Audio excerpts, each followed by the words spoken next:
precisamos tratar sobre pós-verdade. Já falei sobre esse assunto 1 milhão de vezes. Sim, certamente. Vamos para 1 milhão e uma? Certamente que sim. Com certeza. Precisamos ainda tratar de muitos dos detalhes sobre essa que é uma das realidades mais preocupantes desse século e que tem sido hoje um dos temas mais explorados, tanto na realidade das provas quanto na compreensão mesma do que é o mundo contemporâneo, indo de extremos sobre a percepção que nós temos sobre nós mesmos e a nossa existência no mundo, até as amplas questões sobre segurança pública, estabelecimento da democracia ou sobre o sistema de saúde caótico em que todos nós estamos imersos. Se você ainda não sabe sobre o que eu estou falando, prepare-se, porque sua visão sobre o mundo precisa ser revolucionada. E essa pauta sobre pós-verdade é o eixo, é o epicentro dessa grande transformação. Eu tô passada, chocada.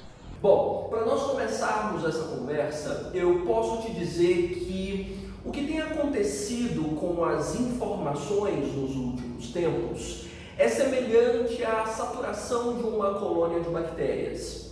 Se você tiver tido umas aulinhas de biologia, você deve saber que uma colônia de bactérias tende a consumir todo o insumo que ela possui para se alimentar. E quando esse insumo termina e essa colônia já se reproduziu à exaustão, ela começa a consumir a si mesma. É mais ou menos esse o movimento que nós temos vivido com a informação no século XX para o XXI. As informações proliferaram a uma velocidade estonteante, acima da nossa capacidade, inclusive, de absorver. A internet, nos últimos tempos, teve um papel decisivo na evolução dessa colônia de bactérias da informação. E chega um ponto, nesse momento, em que as informações começam a consumir a si mesmas. E nós já não conseguimos mais definir o que é fato, o que é crença, o que é ficção e o que é, de fato, realidade, o que são pontos que devem ser levados a sério, o que é, de fato, o mundo, a vida, o universo em que nós estamos inseridos. Então, a pós-verdade é exatamente esse ponto nodal de retroalimentação das bactérias. É o momento em que nós não conseguimos mais discernir o que é fato do que não é, o que é crença do que não é, o que é mito do que não é, o que é ficção do que não é. E nós começamos a nos perder dentro da nossa própria organização de sociedade. E quando eu digo que nós começamos a nos perder, significa que nós não temos mais referência para que nós vamos seguir, quem nós devemos ter de base para a nossa vida, em quem confiar no meio desse circuito todo. Então, pós-verdade é o caos, né? Nós somos o agente do caos, ou talvez a internet seja essa agente do caos, parafraseando um pouquinho de Coringa aqui. Mas vamos organizar essas informações, porque você vai precisar colocar isso nos seus textos, não é? Nós podemos dizer, então, como eu estou citando, que esse fenômeno da pós-verdade está atrelada a essa difusão monstruosa da informação. E nós temos um momento histórico aqui em que isso se torna mais forte. Certamente nós temos aqui duas das 4 revoluções industriais que são decisivas para esse fenômeno. Eu me refiro tanto à terceira quanto à 4ª revolução industrial. E a gente sabe, você deve saber também, que as revoluções industriais são a marca maior do mundo em que nós estamos inseridos. Sem elas, talvez nós nem conhecêssemos essa noção de civilidade, de sociedade como a gente conhece, não é? A terceira revolução industrial é também chamada de técnico, científico, informacional.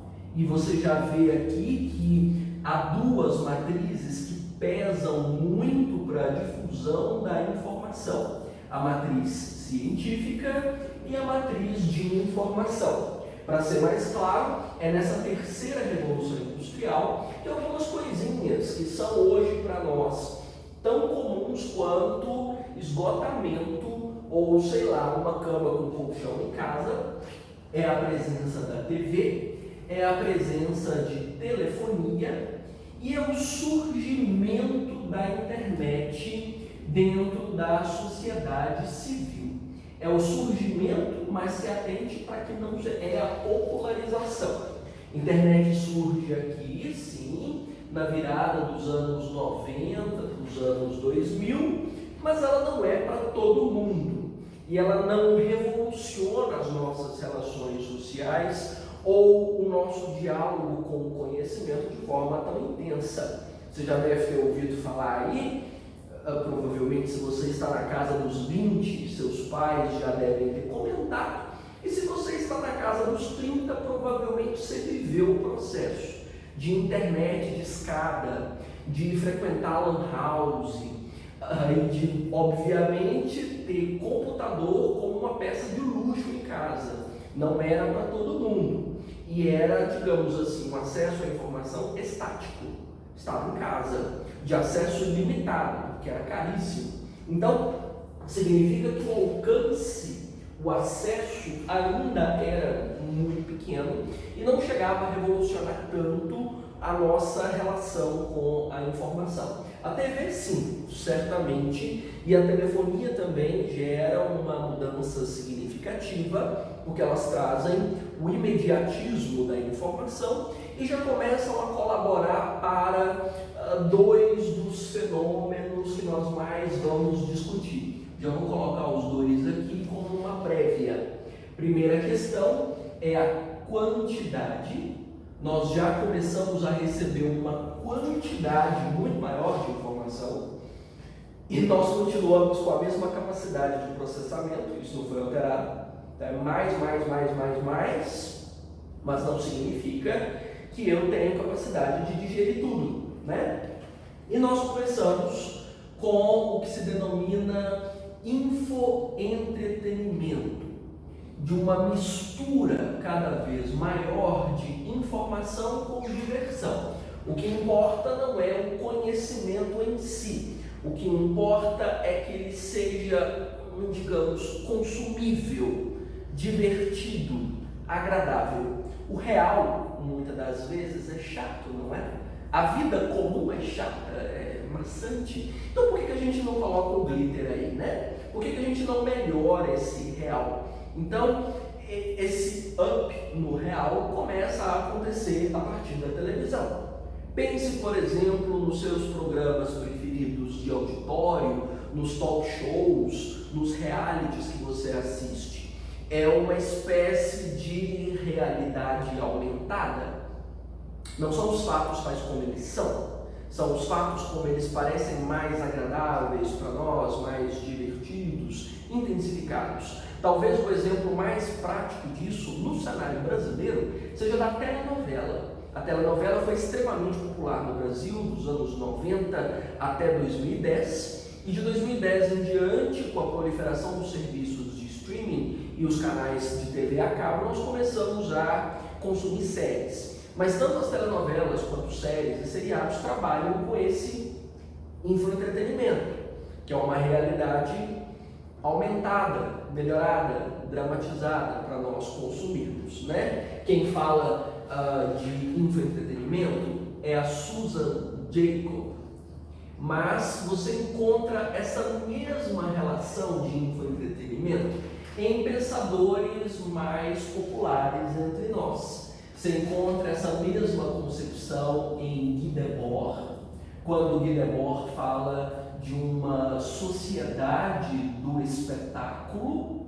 É justamente isso, nós estamos mais atentos ao drama, ao espetáculo, à diversão, do que à realidade tal como ela é, né? Você há de convir. E isso combina muito também com o que a escola de Frankfurt chama de indústria cultural, que é uma matriz de produção de conteúdo para ser consumido.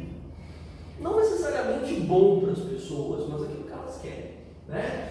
Vou colocar aqui a escola de Frankfurt de uma maneira ampla, mas a gente sabe que Theodor Adorno é um dos seus maiores entusiastas, né? Assim como Marcuse, Horkheimer. Então, qualquer um deles que você usar na sua redação fica incrível. Então, são conceitos similares, muito similares a essa tradução que a Susan faz a respeito de infoentretenimento. Então, nos anos 90, a gente já começa a ter contato com isso. E nos anos 2010, isso ganha uma potência, mais uma potência de transformação e de revolução dentro da nossa vida nunca antes vista. A quarta revolução industrial populariza. Isso que começa na terceira. Então, a internet, que antes era fixa, torna-se agora móvel e onipresente. Você leva isso para todo lugar onde você vai, permeia todas as nossas relações, tudo em termos de trabalho, de diversão, de relacionamentos, tudo tem a interface midiática e virtual. Da mesma forma que a TV ganha novos formatos com a popularização do serviço de streaming. E 2010 é um ano marcante, principalmente pela venda do iPhone. Os benditos smartphones começam a circular entre nós, digamos assim, né, a ponto de nós conseguirmos comprar por volta de 2010. E a relação que nós estabelecemos com a informação nunca mais foi a mesma. Eu não fundamentei essa história da quantidade. Se você quiser falar a respeito disso, né, quem já é meu aluno deve se lembrar que eu sempre associo ao Jean Baudrillard. Que o Jean Baudrillard foi um dos grandes críticos desse processo. Tanto Jean Baudrillard quanto Nietzsche, se você quiser usar. Nietzsche é uma figurinha muito mais popular, acredito que você conheça, espero que você conheça. E ambos falam sobre o risco da quantidade de informação no processamento humano. Nietzsche, inclusive, comenta que nós precisamos ter habilidade de ruminante para lidar com a informação. Ruminante, conhece? Vaca é vaca. Já que a gente está no ano do boi, talvez essa habilidade fosse útil? Não. Então é a habilidade de você engolir a informação, processá-la, não entendeu? Volta, mastiga de novo, joga para o seu segundo estômago, mastiga mais uma vez, para que você consiga, aos pouquinhos, entender o que está acontecendo, qual é o rolê. Não tem hoje. Precisaria, né? Tempo? Não tem. É tudo assim, ó, imediato. Aconteceu um fato agora, daqui a 10 minutos já tem um próximo. A postagem nas redes sociais é imediata. Você tem acesso a milhares de informações por segundo rolando a tela do telefone, seja no Instagram, seja no Twitter, seja em qualquer outra rede social. Não há prazo. Então é uma quantidade imensa, numa velocidade estonteante, e nós não temos prazo de processar isso. Jean Baudrillard já comenta que quanto mais informação está disponível, menor é a nossa habilidade de atribuir sentido. Então, na visão do Jean Baudrillard, é como se fosse uma diarreia informacional. Você não consegue, de fato, absorver o que tem ali. Sai, passa por você, sem que você consiga, de fato, entender, absorver. Então, no meio dessa história, com esse fluxo gigantesco e com essa nossa preferência pelo infoentretenimento, a informação começa a ficar cada vez mais distorcida, cada vez mais confusa e cada vez mais perigosa, porque ela ameaça o nosso entendimento e a nossa relação com a realidade. Estamos vivendo uma das maiores crises sanitárias que o mundo já viu, e você vê como essa dificuldade de processar a informação nos afeta, sobre a confusão das informações, sobre a quantidade de coisa disponível e a nossa dificuldade de discernir nesse bolo o que é certo, o que é errado, o que eu levo em consideração, o que eu ignoro, como é que eu faço isso? Da mesma forma que você vê um espetáculo em torno disso, é cada um tentando lucrar mais em cima das informações. e você não sabe até que ponto aquilo ali está divulgado para gerar visualizações, engajamento, lucratividade, ou até que ponto aquilo ali está divulgado para realmente ajudar a sociedade a evoluir e a se esclarecer. Na maioria das vezes, o jogo é que dá mais engajamento, e ali tem um conteúdo produzido, não é um reflexo do que é a vida, mas uma produção para lucrar. Diversão que gera mais, vamos dizer, adesão ao público mesmo, não necessariamente o que é fato.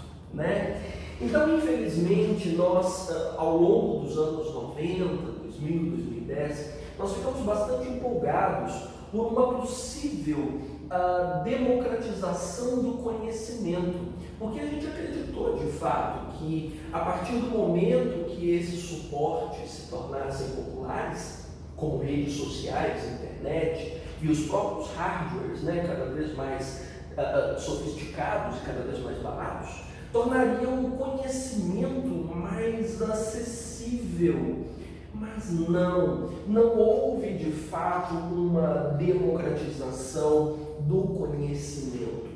Houve um processo que nós denominamos como sabedoria das multidões, ou seja, todo mundo tem um palpite sobre alguma coisa e no fim das contas ninguém sabe sobre absolutamente nada, porque nós não digerimos, nós não atribuímos sentido, nós estamos mais presos ao espetáculo, à produção em massa, do que necessariamente aos fatos em si.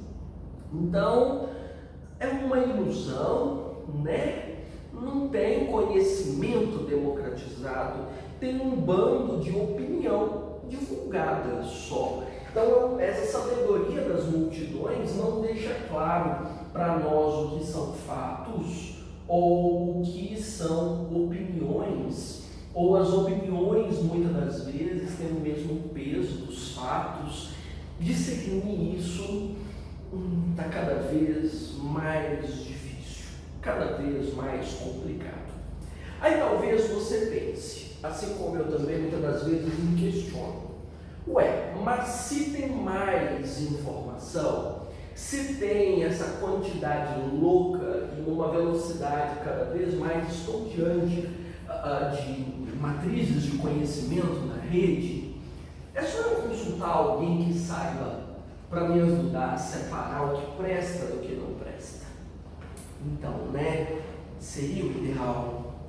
Seria o ideal que nós tivéssemos referências de autoridade para nos ajudar a discernir esses fatos. Veja, dentro do atual colapso do sistema de saúde, precisamos de autoridades, de alguém que nos diga quais são os comportamentos ideais, de quais são as posturas mais adequadas para esse cenário, como agir do ponto de vista sanitário, do ponto de vista de segurança pública, do ponto de vista econômico, como lidar com esse cenário.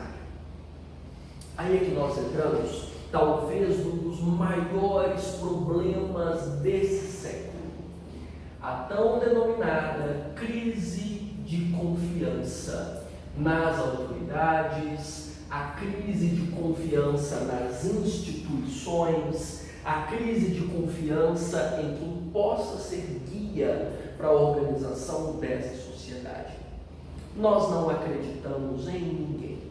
Quem fala muito sobre essa crise de confiança é o nosso marco intelectual do século XXI, o senhor Zygmunt Bauman.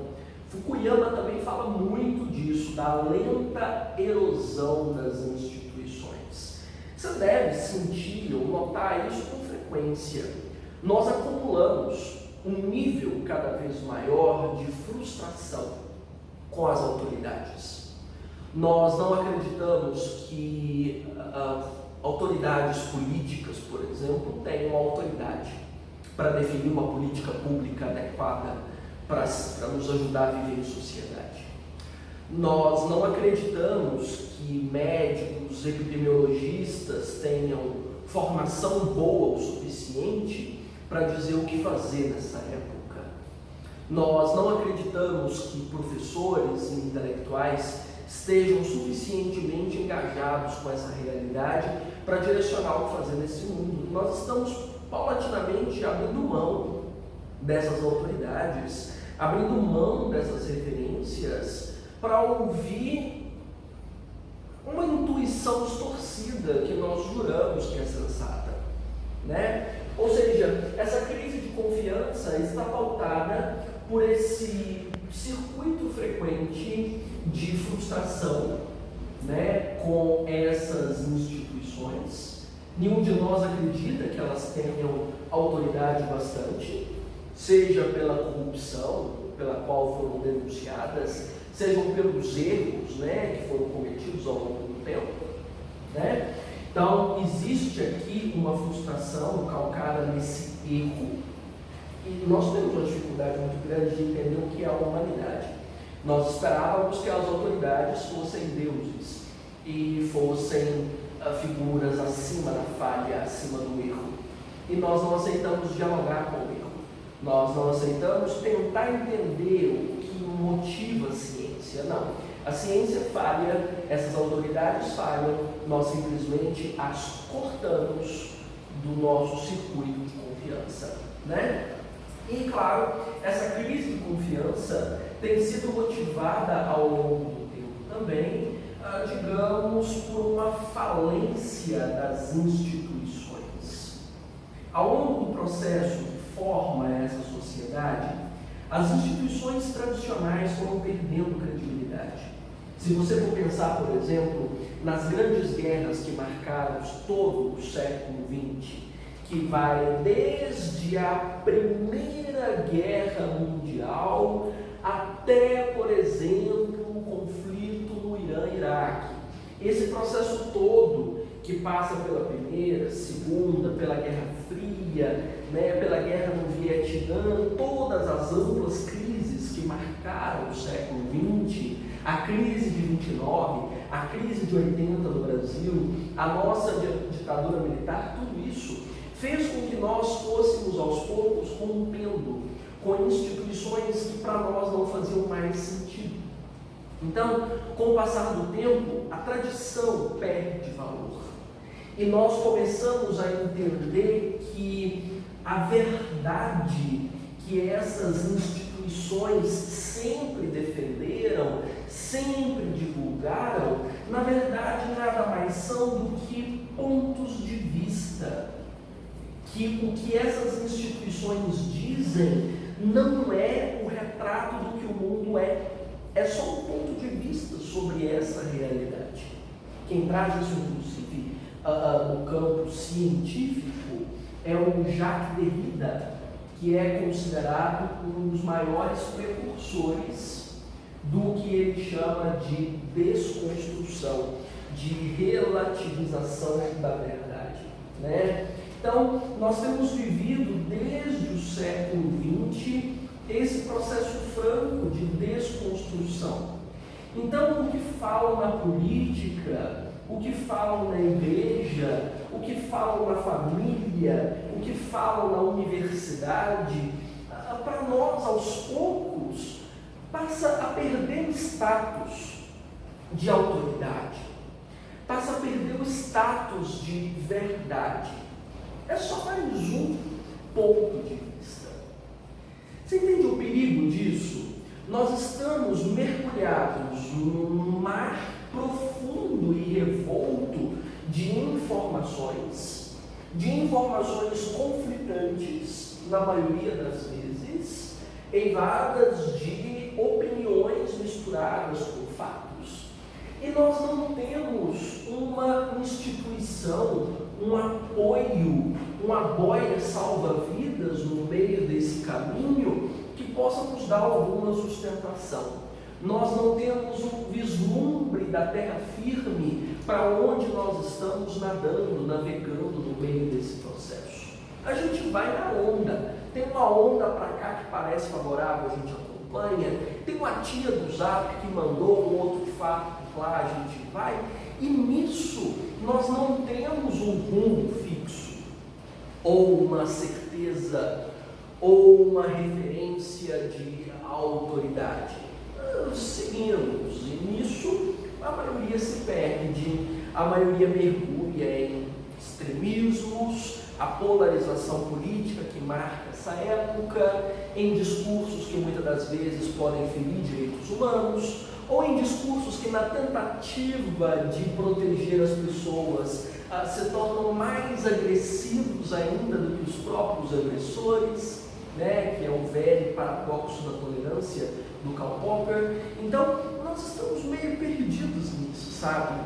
E em vez de nós confiarmos numa instituição, numa referência que possa nos guiar dentro dessa loucura desse mundo, nós resolvemos eleger como a principal matriz da nossa organização do conhecimento nós mesmos, né? Então, vamos dizer que essa ascensão do eu tem sido um dos maiores problemas dessa época. Nenhuma opinião externa é mais importante do que a minha opinião.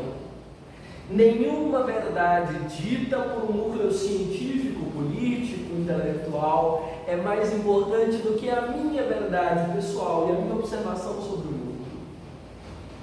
Você sente o risco que isso é?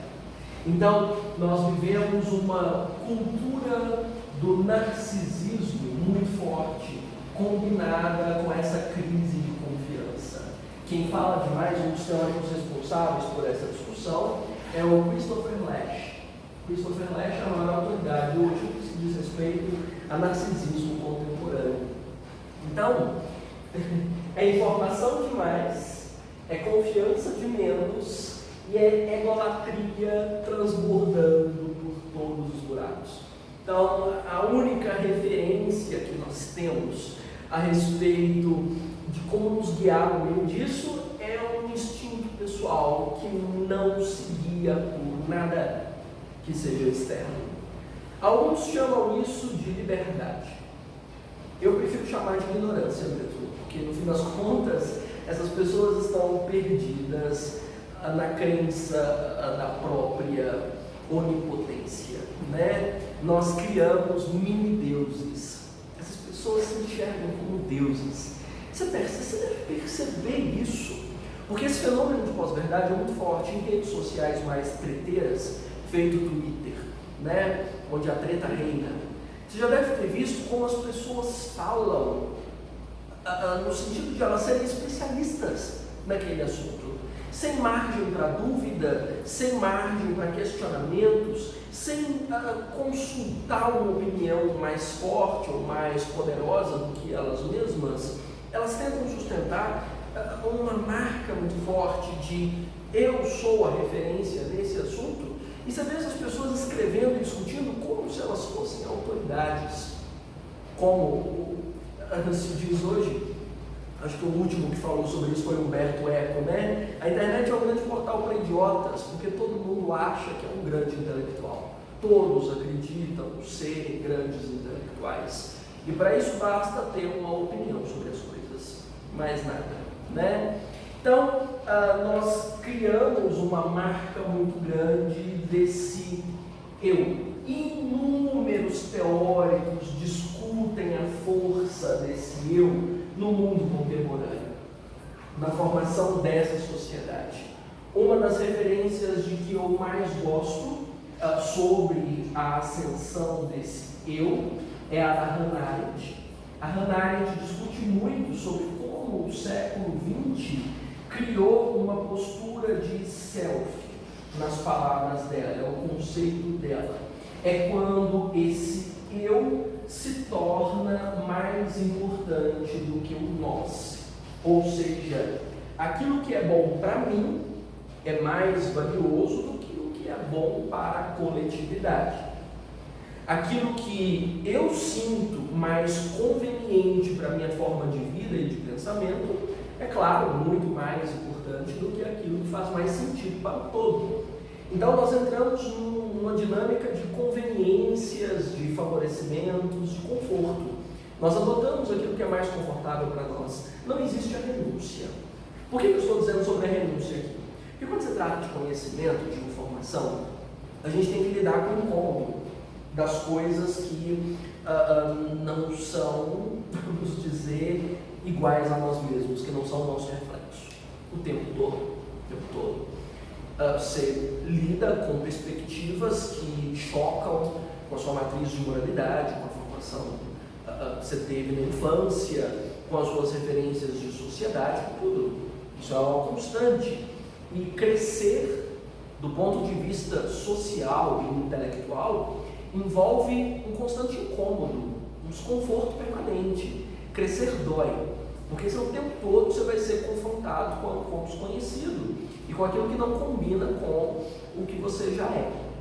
Ou seja, é um processo de romper a própria pele. E a maioria não está afim disso.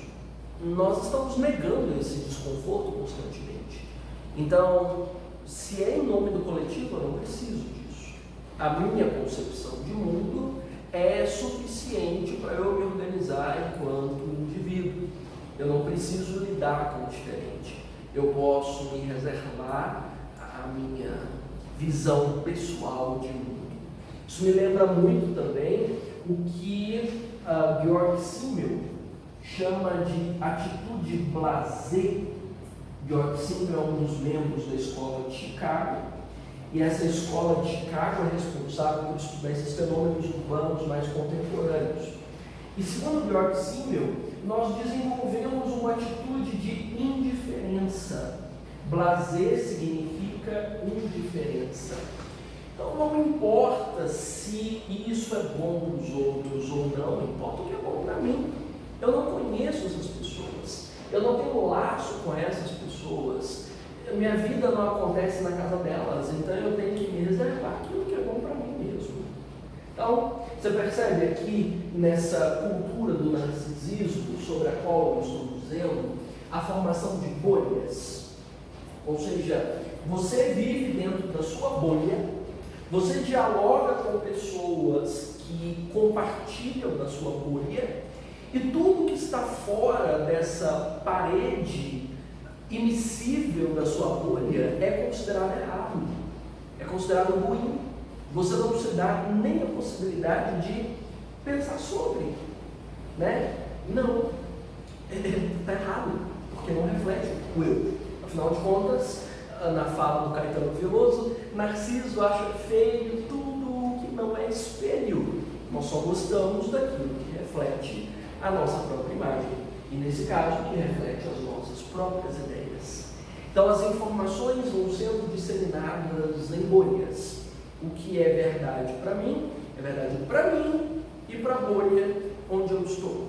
Então, essa formação de bolhas de informação é hoje uma das tragédias desse fenômeno de pós-verdade, porque não há diálogo, né? É uma espécie de formação de ilhas, né? E nessas ilhas não existe espaço para ouvir, não existe intercâmbio, né? Como Kipling diz, somos todos ilhas, né? Gritando umas para as outras através de mares de incompreensão. Somos ilhas ou bolhas, né? Se você preferir. A gente tenta o diálogo. Tem muita gente, a gente chama essas pessoas hoje de influencers, né? Tem muitos intelectuais na rede tentando influenciar, romper essas bolhas, trazer o diálogo, trazer um justo meio, como diria Aristóteles. No entanto, na rede as vozes são muitas, e em vez de essas vozes se afinarem para uma mesma discussão, cada uma fala num ritmo, cada uma fala num tom, cada uma fala numa altura diferente. E essas vozes que deveriam se tornar, né, um cântico de esclarecimento e de promoção da paz, se tornam um enxame, uma bagunça, um ruído, né? Quem fala muito disso é o Rankin Shaw, E o Âmbito Jó comenta sobre enxame virtual. Vou conseguir escrever o nome dele, prometo. Consegui. Âmbito Jó comenta sobre enxame virtual ou enxame digital, que são esses excessos na rede que mais se chocam do que se harmonizam. Então, infelizmente, fica difícil. Você já tem a bolha formada e todas as vozes que estão ali dentro, cada uma vai para uma direção, e nós criamos uma imensa, uma gigantesca Torre de Babel. Não sei se você conhece mitologia cristã, mas a Torre de Babel foi uma construção, se eu não me engano, dos macedônios, confirme para mim depois, que pretendiam alcançar o céu, né, e alcançar o status de Deus. Combina, né? Porque esse eu é um eu deificado, é um eu que se acredita meio Deus. E no processo de construção, Deus resolve condenar a arrogância humana de pretender ser Deus também, condenando cada pessoa que estava na construção da torre a falar uma língua diferente. E como falavam línguas diferentes, ninguém conseguiu se entender mais. E a torre se transformou em um caos. Qualquer semelhança não é mera coincidência. Ou seja, cada um de nós fala uma língua diferente, e na mitologia cristã, isso de falar línguas diferentes na construção da torre é o que deu origem a todos os idiomas falados no planeta. História legal, né? Mas aqui é quase a mesma realidade vivida nas redes. Cada um fala uma língua, cada um sustenta um discurso, e ninguém fala nada, no fim das contas, e ninguém é ouvido. E veja que nesse processo de gestão da informação do espaço virtual, nós estamos muito preocupados em falar, você já percebeu? É falar, feito eu aqui, né? E nós estamos muito pouco preocupados em ouvir. Ninguém está interessado em ouvir, porque esse eu deificado, esse eu narcísico, é um eu que só se projeta, ele não quer ser orientado, ninguém está acima dele. Faz sentido para você? Então a gente produz muito conteúdo, nós colocamos a nossa voz ali misturada a essas informações, mas nós não crescemos com o debate, nós não trabalhamos para diferenciar as informações, para tentar esclarecer o que é polarização, o que é excesso e o que é de fato sensatez. Nos embolamos nesse mar de confusão e nos reduzimos a esse enxame. Eu confesso que eu me sinto frustrado com isso, porque eu estou na rede também, eu tenho uma vozinha nas redes, tentando levar a informação daqui para lá, mas eu sou totalmente silenciado pelo ruído. E nesse ruído, a maioria de nós deixa o seu vida. E infelizmente nesse ruído, eu não consigo gerar o diálogo, porque veja, eu consigo atrair para próximo de mim as pessoas que pensam como eu, que participam da minha bolha. As pessoas que estão dentro da minha bolha elogiam o meu material, dialogam com os meus vídeos, concordam com as minhas posturas. E as pessoas que estão fora da minha bolha me cancelam, me eliminam, deixam de me seguir ou simplesmente atacam o que eu produzo, porque aquilo para elas é uma afronta. Afinal, o que está fora da bolha, o que é da bolha dos outros, né, fora da minha, é o feio, é o errado, é a mentira, porque a única coisa que é verdade é o que essas pessoas pensam. Então não há um diálogo. Se eu tenho mais ou menos inscritos, seguidores, seja lá qual for a métrica da rede, isso não significa que eu esteja dialogando com outros pontos de vista, que eu esteja alcançando outras realidades. Não, eu estou só dando voltas em torno da minha bolha, na minha aldeia digital. Não tem alcance fora dela. não há mudança. Você entende? Esse é um risco muito grande, porque a rede nos ilude. A jogada da internet nos ilude, porque a gente acredita que está crescendo para outros grupos.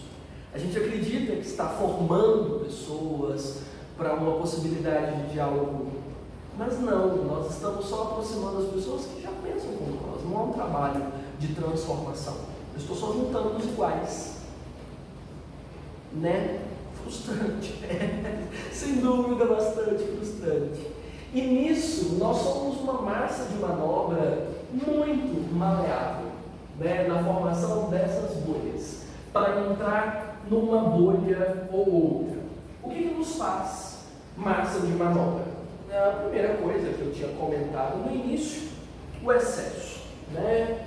Ou como David Lewis tem chamado, uma fadiga pelo excesso de informação, né? Ele chama de síndrome, deixa eu colar aqui o termo, que o termo é novo para mim, síndrome da fadiga de informação. Ou seja, quanto mais informação existe em torno de nós, mais vulneráveis nós ficamos mais ansiosos, nós ficamos mais indecisos em relação ao que seguir, né? Então, nós acabamos nos tornando presas muito fáceis, infelizmente. Essa fadiga faz parte da nossa realidade. Então, essa síndrome da fadiga de informação cria um cenário de vulnerabilidade. Nessa vulnerabilidade, nós acabamos entrando na bolha que nos parece o quê? Mais confortável, né? Mais conveniente para o momento, que traduza melhor o que nós esperamos ter em termos de conforto. Aqui entra um dos conceitos que eu mais trabalhei ao longo do último ano e que continua sendo muito forte para essa época, o denominado efeito Dunning-Kruger. Eu preciso falar de efeito Dunning-Kruger, não tem como, dentro de uma discussão desse porte. Porque veja, você que estuda, e obviamente está me ouvindo nesse momento, você sente desconforto ao estudar. Como eu mencionei, crescer é um processo dolorido, porque rompe a pele do conforto, a pele da conveniência, o nosso espaço de vivência. E esse desconforto é permeado principalmente pela sensação constante de ignorância, porque, claro, quanto mais informação você envolve, mais você percebe que não sabe nada. A gente vive isso constantemente. E esse incômodo é pautado também pela sensação de, vamos dizer, desnorteamento. Afinal, a cada informação nova com a qual você tem contato, maior é a percepção de que você não está necessariamente no caminho certo, que não existe o caminho certo. Ou seja, viver um processo de desenvolvimento intelectual, de contato com conhecimento, envolve desconforto, envolve dúvida, envolve muita incerteza, envolve esse desnorteamento, envolve o que os teóricos chamam de síndrome do impostor, que é essa sensação de desconforto permanente. Todos nós passamos por ela. Se você está estudando, para qualquer que seja a prova, você passa por isso. Sempre. Então, o que a rede hoje nos oferece em confronto com esse desconforto? Ela nos oferece certezas. Há uma série de materiais na rede, na formação de bolhas, que se tornam, digamos, mais confortáveis do que a angústia da ignorância, do que a angústia da informação difícil de processar, do que a angústia da própria ciência. Então tem muita informação pautada em conforto, pautada em certezas, né? E essas certezas flertam quase sempre com a ideia do dogma. É assim porque é, te dou certeza que é, e se apoia ainda em sentimentos comuns que nós hoje alimentamos por causa das grandes transformações sociais e das crises que nós estamos vivendo, do medo, né, desse excesso sobre o qual eu tinha mencionado, sobre essa dúvida em relação ao que o mundo vai ser nos próximos tempos. Ou seja, nós encontramos muito material que ofereça equilíbrio para isso aqui. Então pense bem, entre uma matriz científica séria, sustentada por grandes autoridades, que te deixa com mais medo, com mais dúvida, com mais confusão e com mais tristeza e angústia em relação ao que o mundo é. E uma informação simples de um youtuber, resumindo essas realidades em 10 minutos no máximo, que é o prazo de tolerância nas redes. Para onde você vai? A que você adere? A que a maioria das pessoas adere? Nós temos o desejo pelo simples. Nós estamos cansados desse desconforto, dessa angústia. Então nós cortamos volta desse conhecimento hiperelaborado, dessas noções sofisticadas e começamos a pegar aquilo que nos apraz, aquilo que nos traz uma sensaçãozinha de conforto, como eu estou dizendo. Então, na fadiga da informação e no nível de vulnerabilidade a que todos nós estamos envolvidos, nós acabamos pegando o caminho mais curto para a casa da vovó. O lobo mau vem nos estraçalha 20 mil vezes. Nós aprendemos a lição? Não. Nós ainda estamos pegando o caminho mais curto, né? E nesse caminho mais curto, as armadilhas envolvem a desinformação, as armadilhas envolvem a polarização, envolvem o discurso de ódio, envolvem a cultura do cancelamento, envolvem fake news, mas nós ainda preferimos, porque para nós é confortável, porque nós não precisamos da dor intelectual do crescimento, nós não precisamos do desconforto e nós precisamos menos ainda das autoridades em que nós não confiamos mais, porque nós não acreditamos que essas autoridades tenham qualquer, vamos dizer, coerência com o nosso mundo. São pessoas corruptas, mentirosas, estão querendo, sei lá, nos manipular, estão querendo nos destruir. Nós vivemos uma postura paranoide, como Hofstadter comenta, né? É uma paranoia, uma mania de perseguição constante. Então, se alguém nos fala, olha, tá tudo bem, vem cá que eu te apoio, nós entramos nessa onda, né? Então, sei lá, vacina é um mal que vai destruir o mundo. Olha que ideia simples. Você vai virar um jacaré. Todo mundo entende. É confortável. Queria eu ter esse nível de percepção a ponto de cair numa dessas, sabe? Porque parece que dói menos. Eu sempre achei que a ignorância é um caminho muito mais feliz. Afinal, é um caminho mais curto para a casa da vovó, como eu estou dizendo, sempre parece mais interessante. Nós acabamos, vez ou outra, seduzidos por esses caminhos, porque são fáceis. Nós criamos vários desses caminhos dentro desse efeito do Dunning-Kruger que nos oferece essa margem de conforto. Veja, nós criamos esses caminhos quando nós elegemos bodes expiatórios. A culpa é do PT, a culpa é da OMS, a culpa é do Bolsonaro. Acabou. Então tem que explicar. Você não precisa analisar história, confluência de realidades, conjuntura sociopolítica. Não. Um bode expiatório. Simplifica. A gente adora. Extremamente confortável. Né? Agora, qual é o mal do mundo? Carol Conká. É o mal do mundo. Se essa mulher desaparece, nossa, a gente entra no paraíso. Vai ser um novo Nirvana, com certeza. Né? Nessas teorias conspiratórias, a gente gosta de negar o que já aconteceu, mesmo evidenciado em documentos, em registros e tudo mais. Não houve ditadura, não teve. Mas tem registro, não teve. Tem documento, não teve. Tem sobrevivente, testemunha, não teve. Confortável. Dá uma certeza. É um dogma. Ah, mas eu posso provar. É conspiração, é vontade. Acabou. Simplifica. Ou criamos teorias que flertam com a ficção. A Hannah Arendt comenta que um dos pontos que nos aproxima do totalitarismo é quando a fronteira entre fato e ficção fica mais tênue. Nós criamos ficções. A Terra é plana. Pronto. É uma ficção, né? Meio misturada ali, sei lá, com Under the Dome, do Stephen King, meio misturada com o Show de Truman, meio misturada com uma série de teorias e com uns embasamentos meio malucos, meio ficcionais, mas é fácil de absorver uma ideia que simplifica o mundo. Todo mundo que está falando diferente está ok, então, doido. Ou está de conspiração com a NASA, quer nos destruir.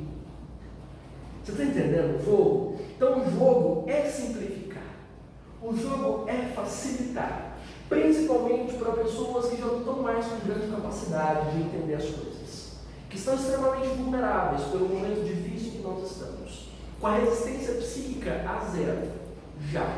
Né? Com um mundo que traz um mar de informações onde a gente mais se afoga do que navega. Te dou pronto. Então esse efeito do Niebuhr é uma das relações mais imediatas que nós estabelecemos com a informação. E aí não tem o conceito do que é certo e errado, com matrizes em autoridade e tudo mais. É o que fica mais confortável. É o que nos parece mais, digamos assim, fácil de digerir para continuar sobrevivendo. É a mentira como sobrevivência. E olha, esse tema não é atual, viu? Mentira como sobrevivência já aparece lá em Ulisses, de Homero. Não sei se já ouviu falar, mas Ulisses, ou Odisseu, é uma das figuras que mais mente nos épicos literários. Ele mente para sobreviver a Circe, ele mente para sobreviver ao Ciclope, ele mente para todos, a mentira como um bem. E nós estamos nessa, a gente está numa mentira confortável. É uma mentira que cabe na nossa concepção de mundo e que nos faz, talvez, dormir mais tranquilos, ou nos dá um senso de irmandade com a nossa bolha querida. Aí criamos uns militantes, né, fanáticos, doidos de pedra, mas que não aceitam qualquer tipo de diálogo. Né? Cria uma espécie de seita, ou você é membro da seita, ou você é inimigo da seita. Eu nem preciso falar dessa subespécie surgida nessa época chamada militante, né, Lumena? Pois então. Então, estamos nessa loucura e temos aí forças que favorecem, a grande mídia favorece para reforçar isso, para ser uma gestora de como nós entendemos a realidade, dessas relações confusas em que nós estamos, né? Bom, o que nós precisamos fazer para lidar com isso de forma mais sensata, né? Nessa loucura de mundo em que nós entramos nos últimos tempos. Resposta simples. Nós precisamos sair da ilha para ver a ilha. Essa máxima é do Mike Quintana. Mike Quintana. Sair da ilha para ver a ilha. O que significa? Você precisa sair da sua bolha, você enxergar a existência dela. Você precisa sair da rede para enxergar a rede como ela é. Nós estamos imersos demais, mergulhados demais, muito iludidos na nossa utopia de que nós somos especialistas de alguma coisa para dar palpite sobre tudo.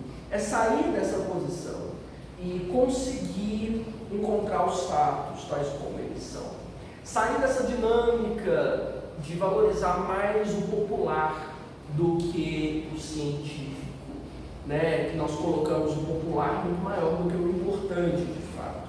Então, tentar pensar de uma forma um pouco fora do eu, né?